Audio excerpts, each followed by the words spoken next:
Hey, what's up, everybody? I want to welcome you to another episode of the DREAMERSPRO Daily Recap, where we give you a recap of all of the hot topics that we covered that day. You can catch them in their long format and also catch it fully streaming for free on Apple Podcasts.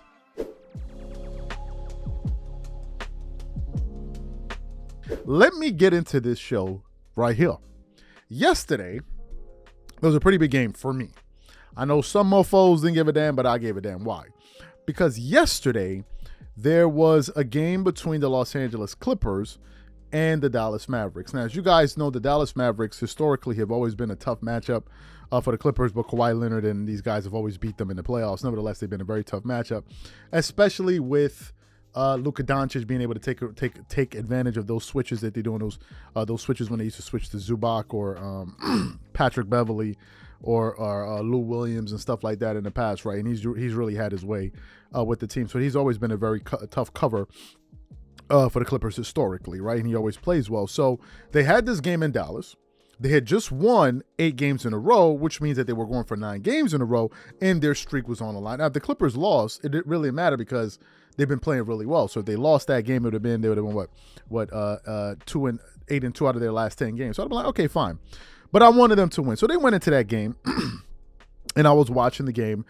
In the first half, they were up big, right? They were playing very well, but then the Dallas Mavericks started to rally in that towards the end of the second half, the second quarter, and then Tim Hardaway Jr. hit a pretty big free. Somebody, by the way, somebody bet me $1,000 that I didn't watch the game. I did watch the game, so how do I get my $1,000, please?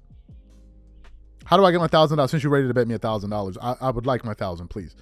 Please let me know how I'm supposed to be able to do it. I need to leave an email because you were so sure. Because when I was sitting down on the couch watching the game at 2 a.m., 3 a.m. in the morning, you were sitting right next to me watching the game, right? But anyway, I digress. So Clippers played fantastically well in the first half. And then what happened? In the second half, it was an absolutely different ball game. Totally different ball game. And the Dallas Mavericks began to rally, right? And when I say rally, I'm talking about they really started rallying. To give you guys some more in-depth information about this, I want to give you guys the box score. In the first half, the Clippers scored, they scored 67 points on 59% shooting from the field, 43.8% shooting from the three, 93% from the free throw line.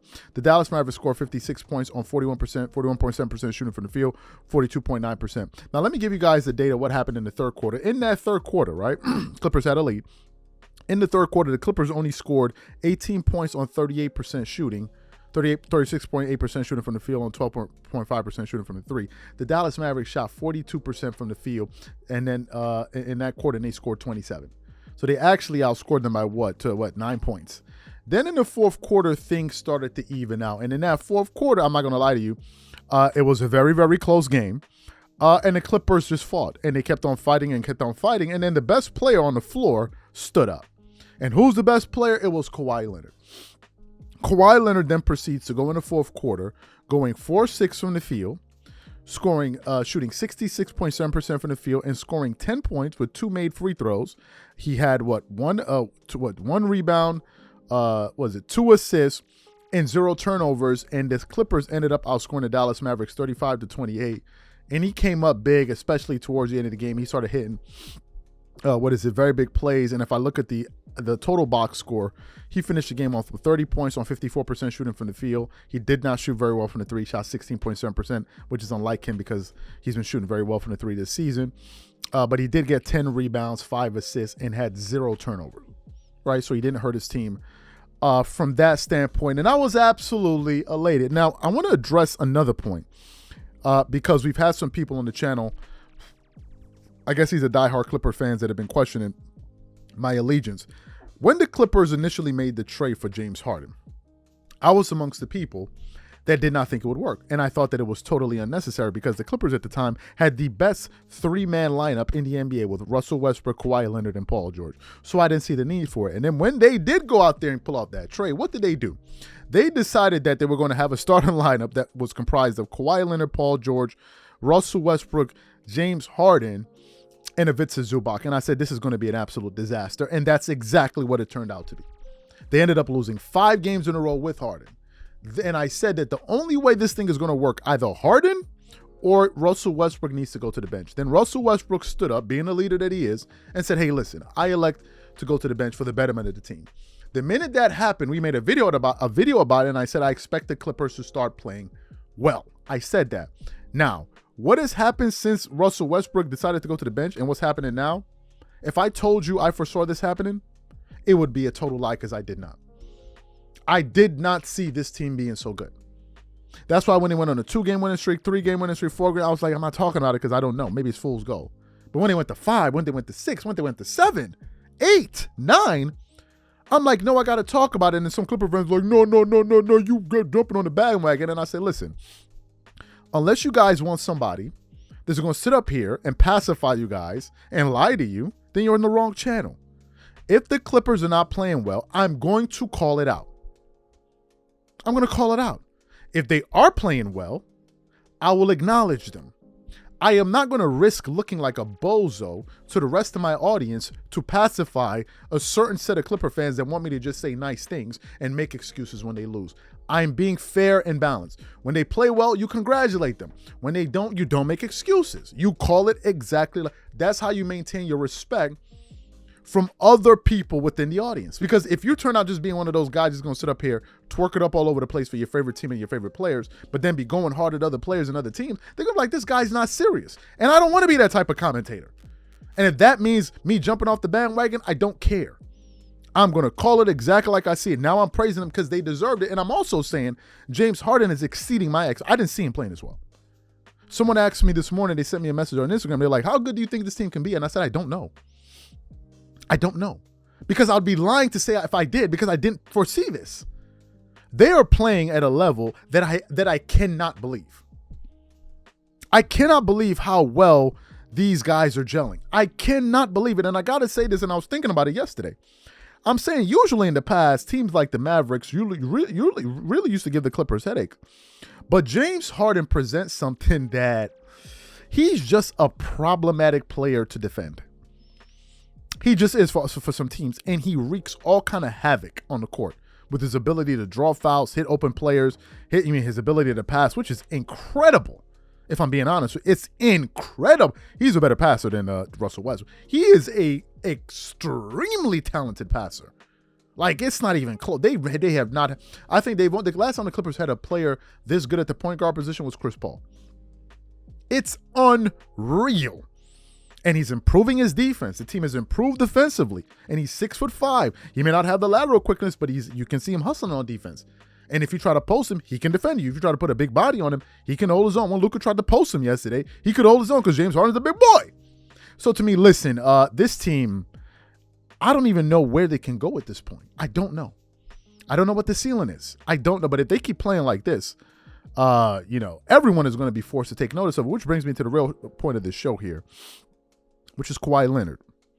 I've been saying over the last few days that Kawhi Leonard needs to be in the MVP conversation. And I'm going to continue to say it louder. Early this season, did y'all hear me mention Kawhi Leonard to be in the MVP conversation? No, you didn't. I'm not like these other clown-ass creators that will find any reason to put their favorite players in the MVP discussion knowing that they damn well don't deserve it. Their team could be the 7th seed in their conference. Well, if it wasn't for this player, I'm not doing that. The reason I believe Kawhi Leonard needs to be in the MVP conversation is because he is earning it. Let me give you guys some data about Kawhi Leonard over the last 10 games. This is according to StatMuse. Kawhi over the last 10 games is averaging 28.7 points per game, 6.1 rebounds, 3.7 assists. He's shooting 60% from the field, 60.5% from the field, 52% from the from the 3-point line, and 94% from the free throw line. What in a plus minus of 10? Who's putting up numbers like this with this level of efficiency? Those are his numbers over the last 10. Now, his regular season stats are not catching up to these last 10 games because of how he started off, but he's beginning to skew towards that direction. On the regular season, he's scoring 24.4 points per game on 52% shooting, shooting 42.9% from the free throw line, from the 3-point line, while shooting 87%. But I want to get to some other people, because I've been heard, oh, no, Joel Embiid. Here's some fun facts. Joel Embiid is putting up a monstrous 35 points per game on 54% shooting, 33% from the field. These are gaudy numbers. but Kawhi Leonard is winning as well. I think the Philadelphia 76ers have won they're 7-10 out of the last. They're 7-3 out of the last 10. They won one in a row. Right, one in a row. They've won one game. Clippers have won 9 in a row. Some people say, "Well, Kawhi Leonard has played more games than Joel Embiid." Kawhi's played 27. Joel Embiid has played 25. Let's look at other MVP candidates. Nikola Jokic, he's played 28. Kawhi Leonard's played 28. And his team has a slightly better record than the Clippers. His team is what? 19-10. The Clippers are 17-10. But they didn't have a major transplant take place throughout this season like the Clippers did. And the Clippers right now are the number 4 seed in the Western Conference. Luka Doncic is putting up great numbers as well. He's played 26 games, but Kawhi Leonard has a better record, and he's beat him more times head up. So to me, I'm not saying Kawhi Leonard should be the MVP. That is not what I'm saying. What I'm saying, however, is he should be in the conversation. And if he can't be in the conversation, no one else can. No one else deserves to be. Now, you may say, oh, Joel Embiid is a front runner. No problem. No problem. I'll concede that to you. But to say he shouldn't be a part of the conversation, you lose me. He absolutely deserves to be in the conversation, because the number one reason people have used in the past, and I understand, is, oh, well, he doesn't play games. We cannot use that excuse this time. We cannot. He has been playing games this season, and we're talking about this season.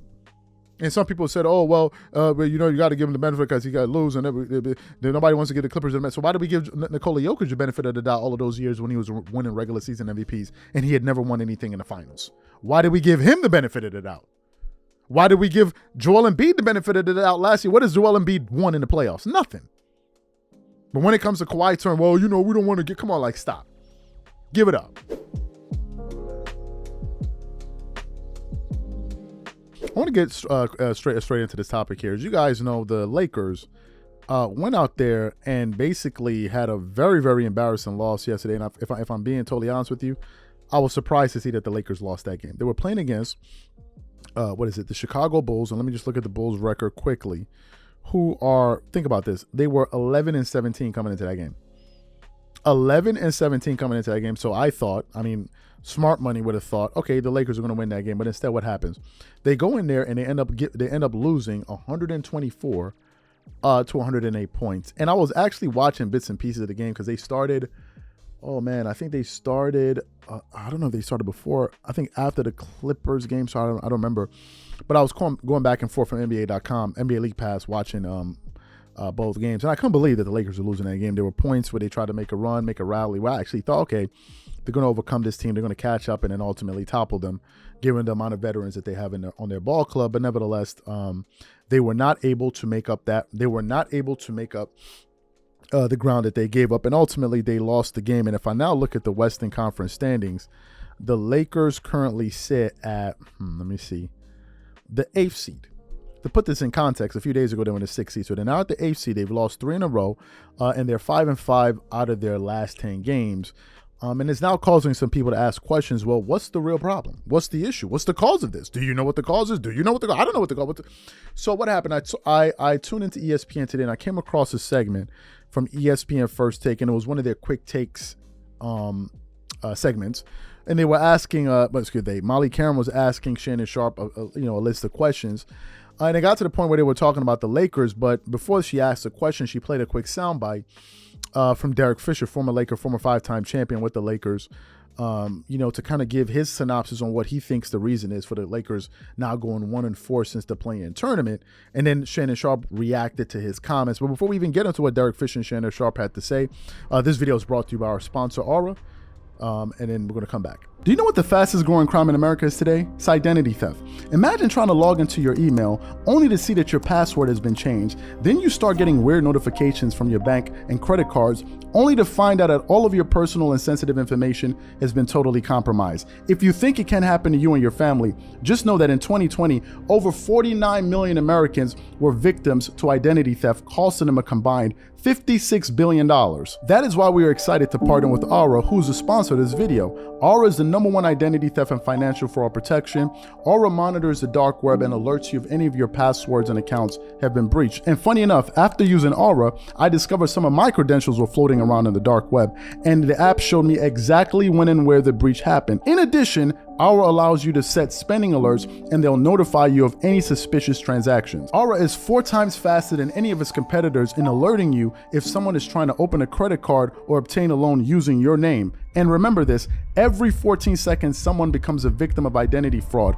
Don't let it happen to you. Now click the link in the description and try Aura for free for 2 weeks and see if any of you or your family's personal information has been compromised. Start your free trial at aura.com/DREAMERSPRO. And when you try Aura, by using the link in the description below, also know that you're supporting this channel.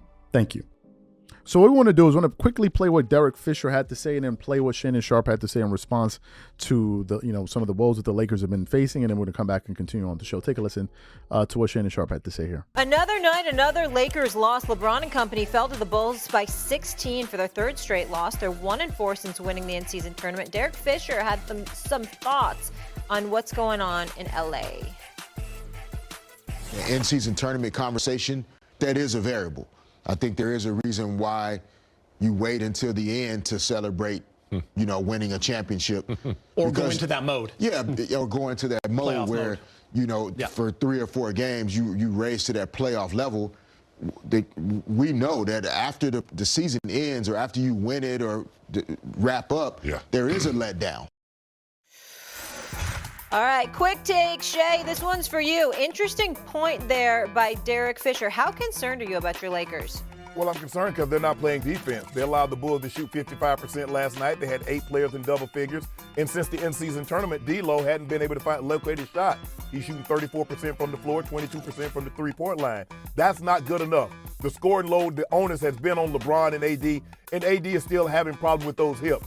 And guys that were brought in to defend, the Cam Reddish, the Taurean Princes, I don't see the defensive effort that I need to see when you allow a team to shoot 55% and 8 guys are in double figures. Yes, I am concerned. I don't know about no letdown, but they need to pick it up. So you heard what Shannon Sharpe had to say. Here are my thoughts. Listen, some people are attributing this to the play-in tournament.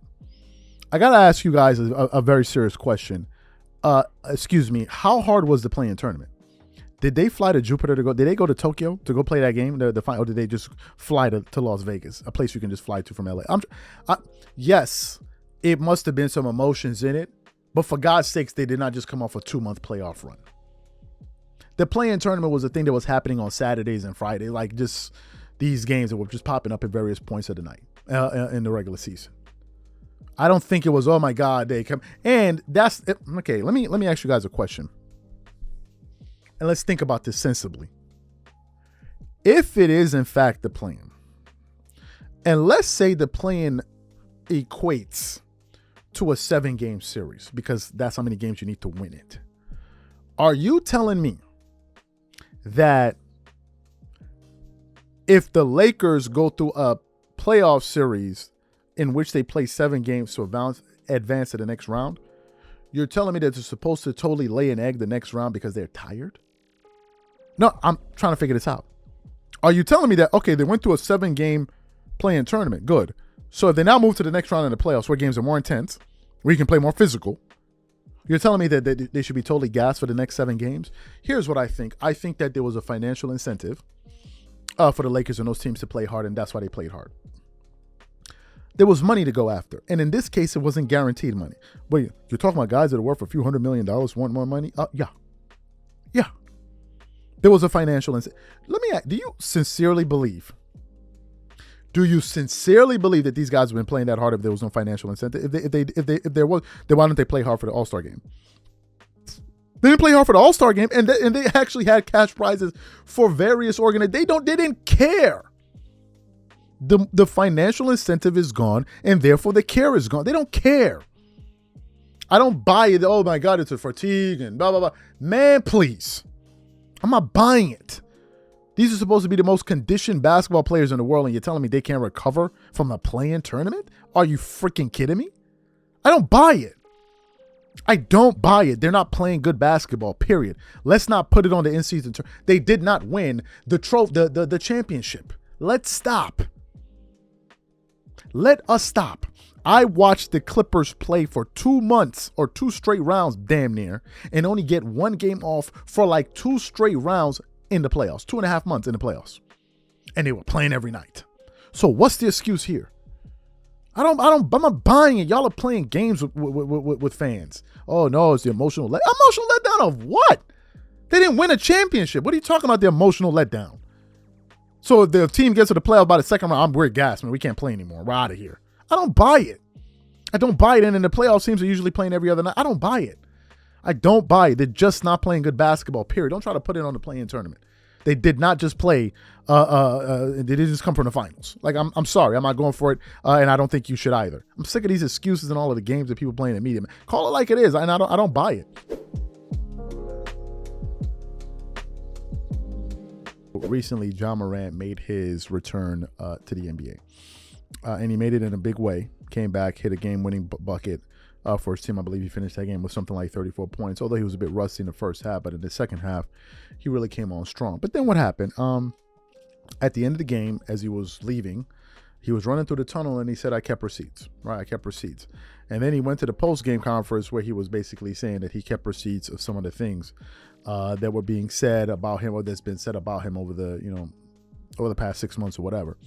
Now, at the time when we initially covered the story, I was thinking more of what had just transpired on the court, and it didn't really occur to me the points that we're going to be going over in today's show. So what happened? After he said that, I started to listen to what some of the other voices in sports media were saying about his comments, and then people like Nick Wright and Rob Parker and these people really began to make me think about, wait a minute. They're making an interesting point, and their point essentially was, what did Ja Morant keep receipts about? They're like, Ja Morant is acting like as if someone put him in the position that he found himself in, when in reality, he was the one that did it to himself. And I thought, man, these guys are making some very, very sound points, and points that I didn't think about at the time. So really, that's what we want to focus on today. But before we even get into their comments, this video is brought to you by our sponsor, Aura. Do you know what the fastest growing crime in America is today? It's identity theft. Imagine trying to log into your email only to see that your password has been changed. Then you start getting weird notifications from your bank and credit cards, only to find out that all of your personal and sensitive information has been totally compromised. If you think it can happen to you and your family, just know that in 2020, over 49 million Americans were victims to identity theft, costing them a combined $56 billion. That is why we are excited to partner with Aura, who's a sponsor of this video. Aura is the #1 identity theft and financial fraud protection. Aura monitors the dark web and alerts you if any of your passwords and accounts have been breached. And funny enough, after using Aura, I discovered some of my credentials were floating around in the dark web, and the app showed me exactly when and where the breach happened. In addition, Aura allows you to set spending alerts, and they'll notify you of any suspicious transactions. Aura is 4 times faster than any of its competitors in alerting you if someone is trying to open a credit card or obtain a loan using your name. And remember this, every 14 seconds, someone becomes a victim of identity fraud. Don't let it happen to you. Now click the link in the description and try Aura for free for 2 weeks and see if any of you or your family's personal information has been compromised. Start your free trial at aura.com/DreamersPro. And when you try Aura, by using the link in the description below, also know that you're supporting this channel. Thank you. So what we want to do is we're going to play what Rob Parker had to say on the Yacht Couple yesterday, and play some of the comments that Nick Wright made on First Things First, and then we're going to come back and continue on the show. Take a listen to what these gentlemen had to say in response to Ja Morant's comments. Take a listen to that. But Rob, after the game, Ja, he's excited. He runs off the court, running into the locker room, and he says to just random cameras, I guess, as he's running into the locker room, I kept receipts. And is he returning something to Bloomingdale? Something we don't know about? I don't think so. So okay. I think you know what he meant. He kept receipts. Thank you. And you didn't like it. Share your thoughts with us. I just think that had he had 7 points in the game, would he have run out and tell the media that he had receipts of the people who said whatever they said when they said it? And number 2, nobody did anything to him. Right. He did this to himself. He wasn't suspended for 25 games because they had already suspended him and warned him about his activities off the court, and he did it anyway.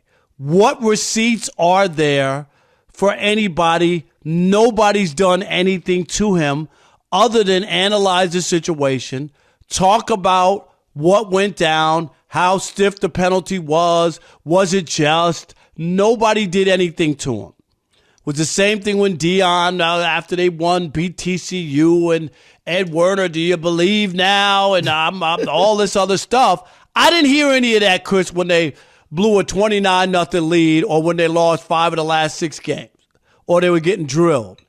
Nobody was talking about receipts. Stop with the receipts, okay? Nobody did anything to him.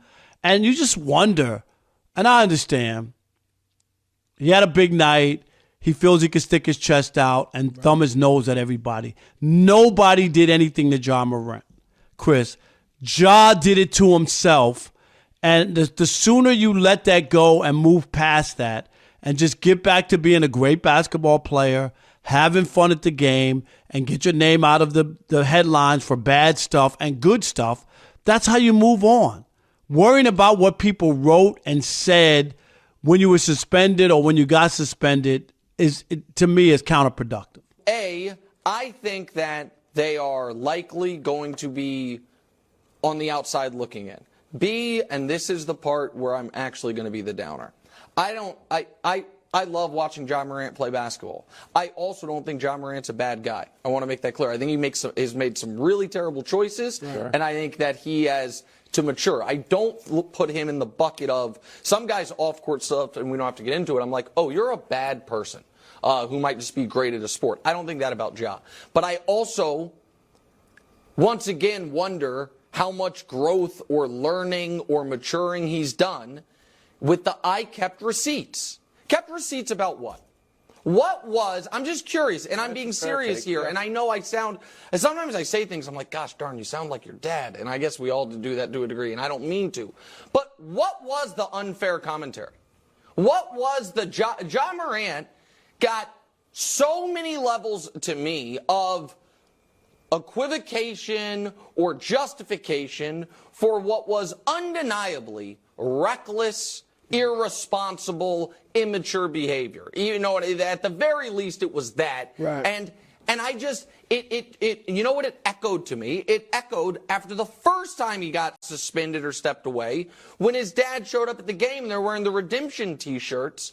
And it's like, I am not a huge fan of the, I have overcome the adversity that I created through my own ludicrous actions, and therefore I'm the hero of the story.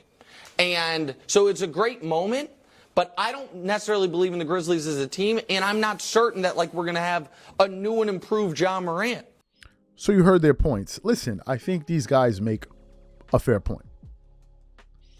They absolutely make a fair point, and I think that Ja may risk reigniting the conversation around, did this guy learn anything? Has he truly learned anything? Because if that's your central focus, after the first game of you coming back, it means that you maybe really didn't get the lesson. Maybe you went away and thought that someone did this to me. They put me in this spot. They're attacking me, as opposed to thinking, well, wait a minute. I'm the reason that I'm here. And it's a very hard thing to do. Because in life, whenever we get frustrated, whenever things happen, the last person we point fingers at is ourselves. It's usually the last person.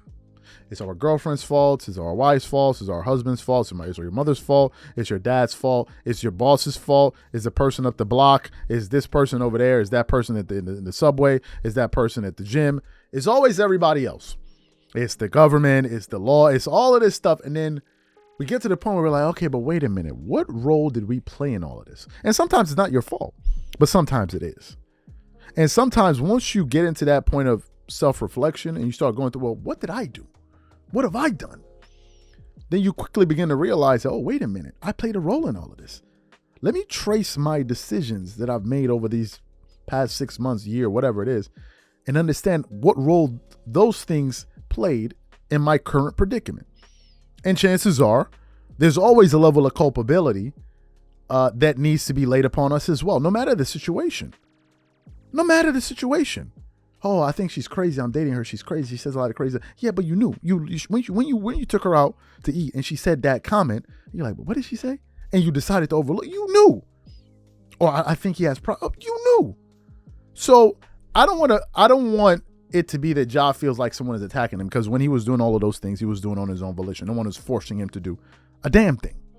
No one forced him to do a damn thing. So I think they make a valid point. Like, hey, bro, stop with the victimhood. Like, oh, they did it to me, I'm keeping receipt. Because the fact of the matter is, the vast majority of the people in media were rooting for Ja. They want him to do well. He's a sensational, electrifying player. Now, Jay Williams of ESPN brought up a very good point, which is, listen, he's doing this to kind of channel his anger, to feel like, okay, people are against me, and this could be self-motivating. Like, okay, I can motivate myself because people, I understand that. And Jay Williams brings up a valid point, because you could do that. You're using a certain emotion, which is a negative emotion, which could also be useful. But in this particular case, I don't believe that's what Ja's doing. I believe Ja's like, I'm gonna show y'all, right? And the Nick Wright and Rob Parker are asking, well, who are the y'all?